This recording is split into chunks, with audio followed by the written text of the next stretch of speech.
If you're still handwriting every single thing you learn, stop right now. You are losing valuable time and retention power. Studies show that simply writing things down doesn't guarantee memory. The act of summarizing is what matters. Manually taking notes is slow and prone to missing key details. But specialized AI tools can capture the entire lecture instantly. Your notebook is just a collection of facts. It doesn't connect the dots or tell you why something matters.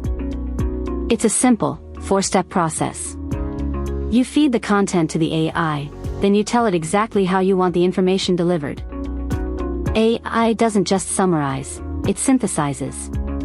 It finds the underlying patterns and connections you would never see on paper.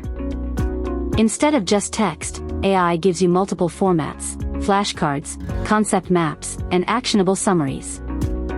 Think about the time you spend organizing and rewriting.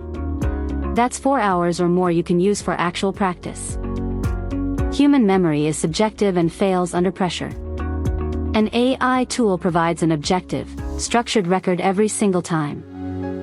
The best AI tools can do advanced things. They can critique the source material, not just repeat it. Don't wait.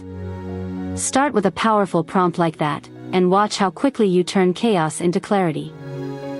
Stop treating knowledge like something you must physically carry. Let technology do the heavy lifting for you. By automating the note-taking, you maximize your study time and deepen your actual understanding. If you want to revolutionize the way you learn, stop writing and start prompting. Click the link below to see the tools I recommend.